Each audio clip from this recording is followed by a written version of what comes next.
So I had dropped a little bit of this email a couple weeks back as a review, but this comes from Steve. And Steve had a really interesting question. And I think Dan and I kind of underestimated the importance or There's a key reaction we had to this that when we did the math didn't really hold up. We had to rethink ourselves. So yeah. So, I think we might be, we had to check our privilege. How about that? Yeah, there you go. So Steve says, guys, love your show and find it very interesting and helpful with all of your gigging advice. Could you talk about flaky, unprofessional, or plain out jerks we sometimes have to put up with? I've been in bands for 30 years, and for the most part, it's been pure bliss, and playing on stage is my drug. It's great. But sometimes it's pure hell because of the one band member, in parentheses, you know the guy. I think we've all been in there. I live in Prescott, Arizona, and in addition to it being cliquey, at times we're limited with our gene pool and say talent pool. How do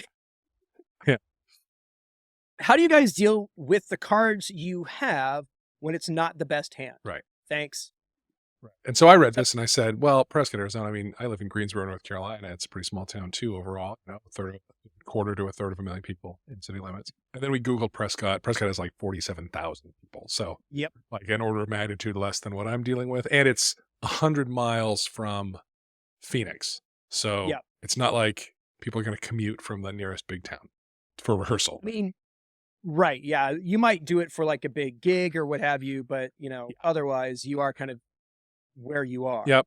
So that put that I was about to say, like, suck it up and broaden your horizons in town, but I get it. It may be a expression of the size of town I live in, which can look small, but in fact has a pretty deep bench. But I get that case in Prescott, Arizona, or places like it. Yeah, and to me, there's two questions here. It's how do you deal with people who suck, and that's got its own set of we talk about that steps.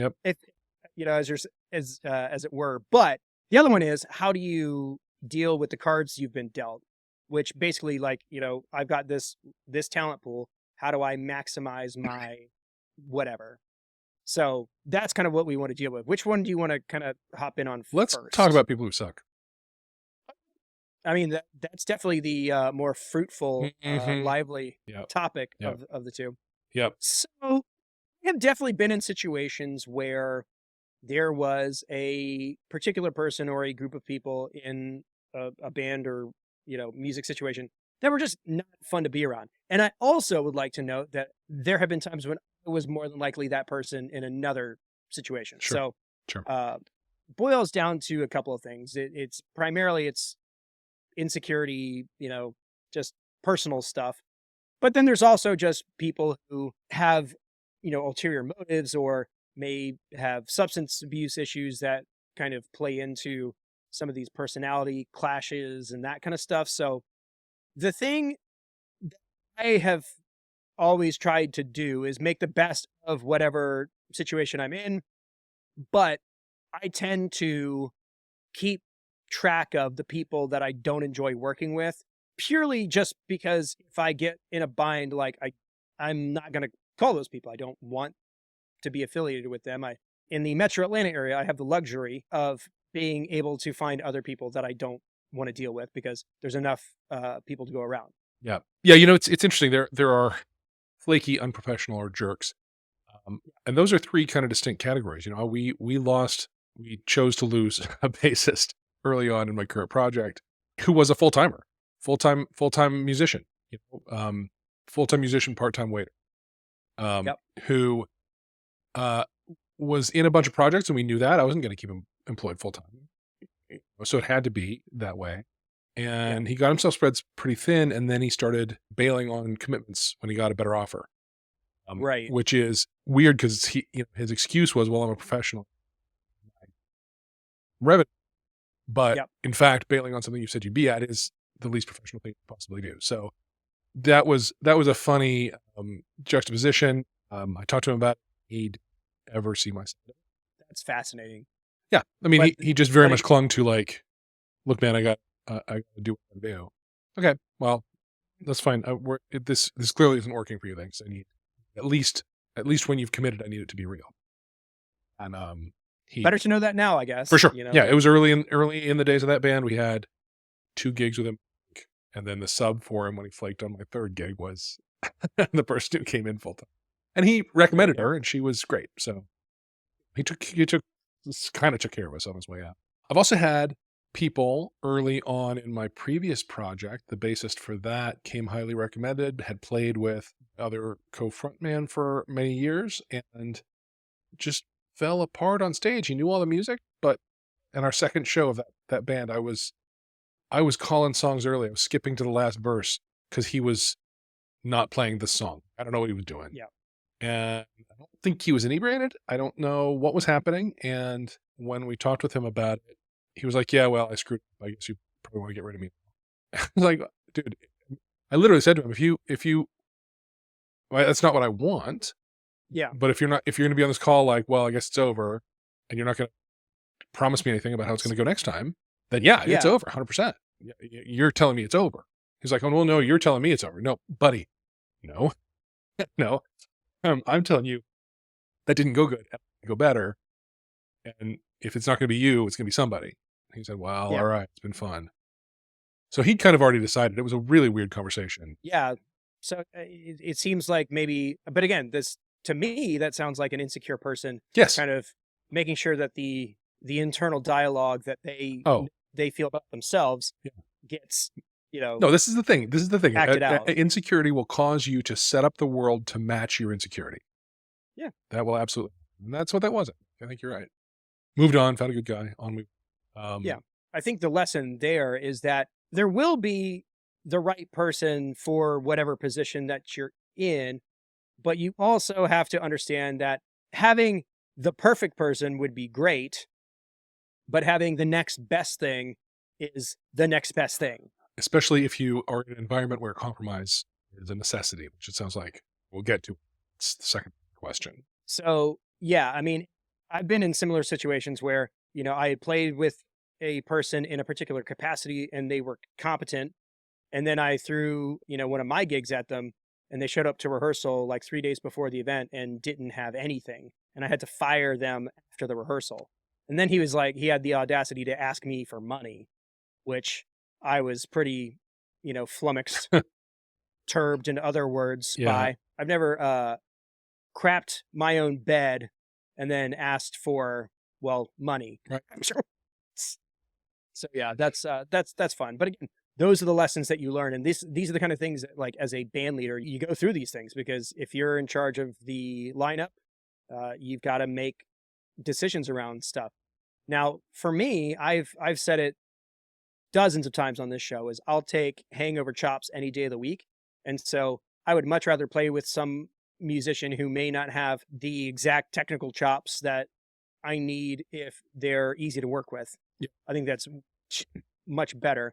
I've had really talented players in every single position in this band. And, I mean, I've got the luxury of knowing that people come and go in projects and Yeah. that's its own, conversation. But the overlap of very, very talented and easy to work with, it's tough. Especially when they're pro-am folks, I think at the professional level, people know where their bread is buttered and they sort of to treat people with respect, to come correct in terms of their preparation. Weekend warriors let themselves off of that a lot. And so, Yeah. that's a thing. I think one of the things that you just said that deserves a little more digging into is, as a band leader, look, you might not get paid more. You may work more and not get paid. I don't care. The hard conversation is still your job. Yeah. And I don't care that you don't like them. Nobody likes them. I don't care that you don't know what you're doing. Nobody knows what they're doing. You get into it. You lay out the issue. You give some options. Whenever I have had performance issues, and I was ready to go into this with the first bassist who had already decided he was gone. Yeah. I'm always ready to work with people. I want to see them be like, "No, dude, Dan, I'm sorry. I know I screwed it up. Man, it's going to be all different from here." It's great. I love that. Any advice that I can give you about how to get there? Because I've climbed this mountain, like, happy to do that. Happy to work with you and be your partner in that. I'm on your side. That's the conversation I really want to have with them, not bad show means you're out. Yeah. And also I'll go ahead and see myself out. I won't even bother Right, like right. That was a explaining or whole other yeah. pathology. That was something else was Yeah. going on there, right? So I think you want to come into these conversations, even when it's like, okay, buddy, third strike, you're out. Oh, sure. That's you need to set your like how to have these conversations is to rehearse a little bit, not too much, but Yeah. some, so that you know direction you want it to go, but know that there's a human being having this conversation, a hard conversation with you that they are possibly not prepared for. It might come as a Yeah. surprise. They might have emotional reactions to it. Who knows? So you got to be willing to dance with all that and be able to empathize without stepping down from your position. Being a manager of people at work for a decade or so has really steeled me for this. I knew I'd upgraded Yeah. as a boss the day I sent home a programmer for hygiene. That was a fun story. Yeah, yeah, yeah. It was when I preparing for that was way worse than actually doing it. Well, closing my door when he came in was the worst part. Mm. But That's but you know, straight conversation and it never happened again. So and then that's the yeah. goal. That's the goal. You tell the truth, you tell what you need, and the person corrects. And if they don't, then you have the next conversation, which is, hey, you didn't correct. Yeah. And that really is going to tell you everything that you need to know about a situation. When you have to have a conversation like that, the way that the other person receives it will tell you everything you need to know about whether they're going to be a good fit long term, whether they have any sort of self awareness about them. Uh, because I think there's a lot of folks that literally don't know that what they do is off putting or awkward or whatever. They can't smell themselves. Um, well, yeah, sure, but also I guess I mean, in literally and from a metaphorically. personality, yeah, yeah, Yeah, yeah. and so a lot of times it is just bringing it to their attention, and I've definitely had people like point stuff out to me, and it literally happened this weekend Hmm. where something that I didn't consider, just the absence of thought caused somebody else to feel a certain way, and wasn't my intent, wasn't what I was trying to set out to do, Yep. but that doesn't matter. Right. My intent doesn't change the fact that it affected somebody negatively. That's So, right. that's what's going to happen if you've got people around you that actually are invested in you and whatever your project is and the success of whatever you guys are trying to do together. Right. So, if it's worth having the conversation, like if somebody's a jerk and they've got a reputation, like odds are whatever you say to them, one, isn't going to be a surprise to them, and two, isn't probably going to move the needle. And so, if you can avoid working with unpleasant people, you should. And if you feel like it's worth having the conversation, knock yourself out, but it may not be worth the trouble. Right. But if you're in a situation where something needs to be dealt with, deal with it and do your best to respond and not react. That's a mantra that I use a lot, where when you have to have a tough conversation with whoever, you make sure that you're responding to what they're saying and not reacting to what they're saying. Right. Right. So Right. use your logic and your thinky parts and not just your emotions, because your emotions Yeah. tend to come out a bit hotter. Absolutely. Absolutely. Especially when there's a chance that person's not going to like the conversation. I personally feel like, and I feel like this in this at work, I want to be that boss or band leader who gives people like I want to look back and say, God, I could have let go of that guy 3 months ago and life would have been so much better, but I'm glad I gave him every chance. I want to be Yeah. that guy, right? Last person I let go of at work, I gave 6 months. Didn't turn out for him, but he had Yeah. every chance to recover and plenty of access to me. And sometimes you just know, sometimes it's not going to, in terms of respond instead of react, when it's the case that there's likely to be an emotional reaction from them, you just have to know that, be prepared for it. Yep. Empathy and don't match their energy. Let their energy wash over you like a wave at the beach and wash it back out again. That's all that is. But it takes that. You have to be the one, and it's not fair, it sucks, and no one loves it. It's the game. So, talking about that, it reminded me of this situation. This was pretty early on into our deal. It was another quest for a keyboard player. Guy was I think he had like a Craigslist ad or something, and reached out and we met up a couple of times, and he said he wanted the gig and things were going fine. The first show that he was going to be on, was a road show. It was in Tennessee, about 4 hours away. And it was one of those things where you had the whole day to get there, and load in was at a particular time. And everybody was kind of rolling up separately because that's just the way it was going to work logistically. And we're right outside of the town that we're supposed to be playing in. And he goes, "Hey, I'm going to stop and pick up an air mover. So I'm going to be about 45 minutes to an hour late to sound check. Is that okay?" And I said, "No, it's not okay.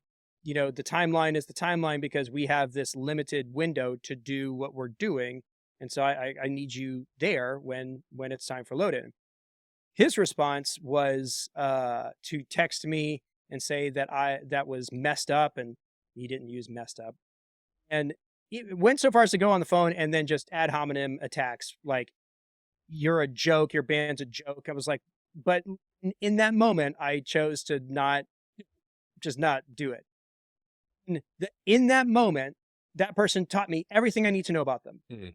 And it was without a doubt, it was like, I will never work with this person again. I don't want anything to do with them. And you just don't need people like that in your life. So And they, have you crossed paths with him since then? I mean, no, but we have mutual friends and stuff. And it was funny. I was texting with a buddy of mine that we've been playing in bands since, the early 2000s. And I was like, "Oh my," I found out he was in this band and with this particular lineup. And I texted him like, "Oh my gosh, your guitar player hates me." And we just kind of had a laugh about it. yeah. But no, I think it's like we were blocking each other on socials. I don't know. It is what it is. And it sucked. The last thing you want to hear, like right before you're trying out this brand new lineup, is all the things that like, you feel are true. Right. And, some butthole is, I guess, verifying it for you, but there's nothing you can do about those things. Right. Somebody was given a reasonable response and responded unreasonably. And that's that. Yeah. And so in that situation, there was nothing to do. Well, actually, there was a lot to do because I had to redo all the tracks and Right. make sure that like I was scrambling up until like downbeat. It was not my best night, but I was in charge and that was what needed to happen. And so we literally on the fly with like an hour to go had to change everything up and do it to it. So that's what we did. Yeah. I mean, taking the high road isn't easy. It's what to do. So I don't know. If you can avoid it, avoid it. But if you can't avoid it, hit it head on because it's not going away. Right. And the more you sit and just let it fester, the worse it's going to feel. And then, when it does come to a head, like there's going to be like the gloves will be off and there's going to be no responding. It's all reacting and it's just going to, Right. it's not good. No, yeah. The deeper you let it get to you, the weaker you're going to be at responding and not reacting. Right. Yeah. And so, yeah, every time we have these conversations, I just think how friggin' blessed I am with my current crew. Like, it's the first time I've had a bassist that doesn't run 20 minutes late. Yeah. That's cool. Maybe ever. Had jokes about bassist time, He was at our last gig ahead of me. Like, I was there with the PA and Ben's already there. Like, what are you even doing here? You walk in and plug in and play. What's this?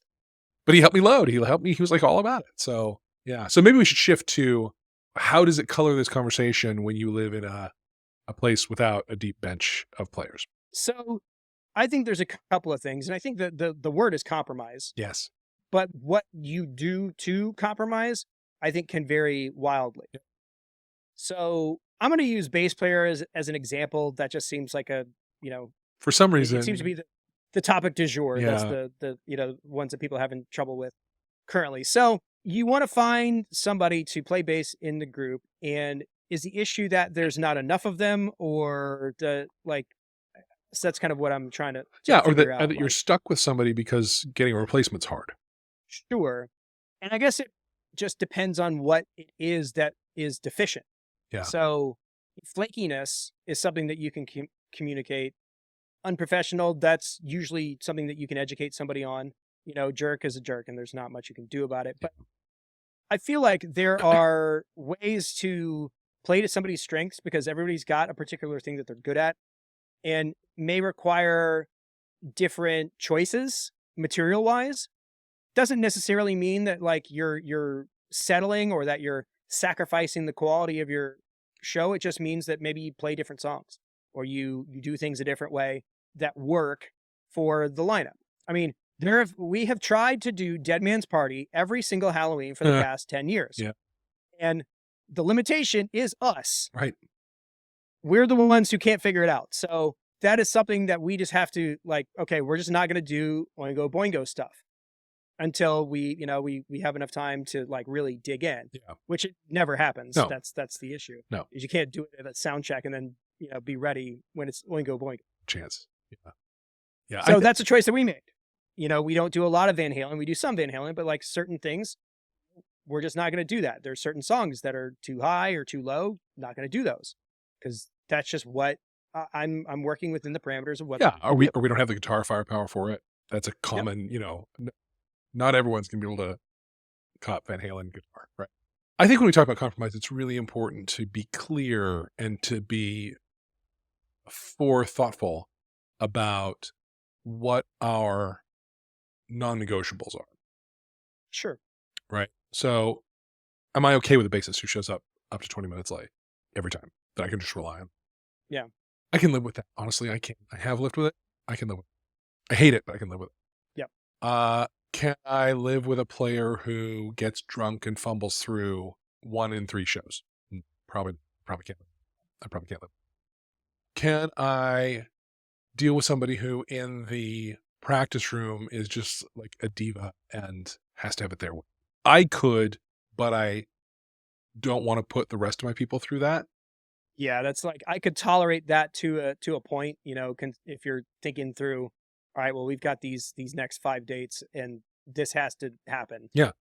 Yeah. And if I'm dreading being in the rehearsal room with them, I know everybody else is too. And I know they're all looking at me like, how come you do this?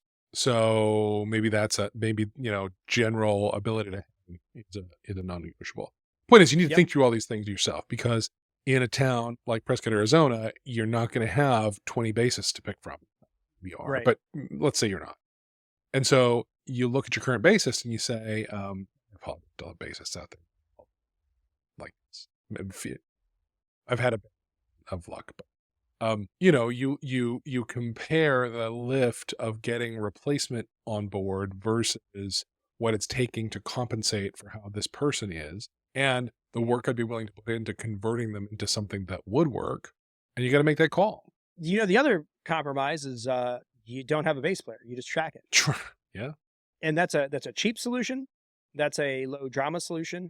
And it's honestly, it's not as hard as you may think. Yeah. I honestly don't know if people would notice. I have evidence that they do not. A lot of civilians have no idea there is such a thing as a bass guitar. They just think that's a guitarist up there.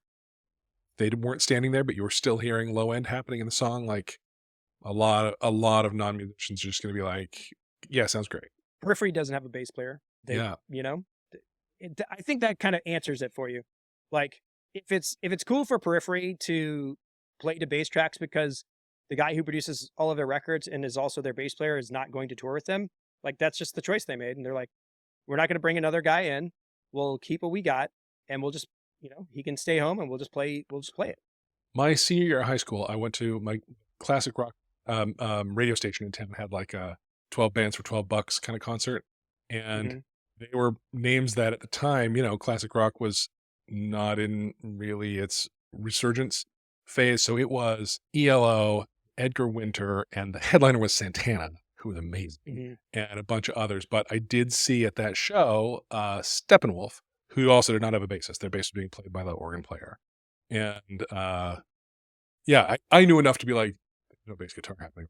And then I realized it was the keyboard guy playing bass lines on the keys. I don't know if that's their usual lineup or if that's how they record it or anything like that, but that was certainly what was on stage there in 1981.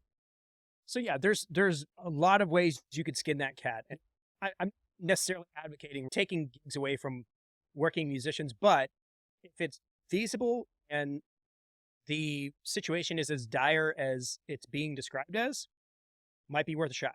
Because if that's the thing that's holding you back from being able to perform, then yeah, do it. For sure. And beyond that, it's trying to find other kinds of compromises, picking the right stuff and making sure that everybody that's there is bought in and feel like their strengths are being presented in the right way. And I mean, that's really all you can do. Right. In our current situation, like our lineup is probably, as far as like green room goes, like the best hang out of all of them. I think we're all kind of in the same stage of life and roughly same background, same tastes and what have you. So it's been really nice. I feel like, honestly, I'm probably the hard one to deal with because when I get stressed out, I get really flustered. I get, when I get anxious, I get flustered. Like, yeah, I'm definitely right now. I'm that person in our group, but I know it. Yeah, it's good to know. And I'm working on it. That's the hard part is the accountability part. Like, no, I've totally mishandled this situation, or yeah, I totally let this get to me and I shouldn't have. That's where I'm at. So, run for the hills if you want to work with me. Like, just know I'm that guy. But yeah, there's two things that you can do. You can either put up with it or you can hit it head on. And so try and figure out what makes the most sense in your particular situation. Yep. And listen, if you want to send us an email, like throw it out, like if you've got like a current situation, and I'd be happy to throw our thoughts at it. We won't, it's just let us know. We'll put our brains together and for sure send you what we think you should do. So it goes for every single person listening to this. Hit us up, coverbandconfidential@gmail.com. You got a question? We got answers, maybe. Yeah. One thing I've come to realize in the last couple of months at my work is among my superpowers, I think it's important to think a little bit about finding superpower. And one of mine is talking people off ledges. Okay. It's a pretty good one. I've had to do it a couple of times, but yeah, that's definitely being able to provide perspective in a tense moment. That's good. All right. Cool. Well, I think we hit it. I think we nailed it. Like it. We definitely, we apologize for everybody in a small town because we really look at it the right. No, you just find like one of the other 27. Yeah. How hard can it be? Yeah. Well, our bad guys. Could be hard. Yeah. It could be. So do what you got to do, even if that means, your bass player is a laptop.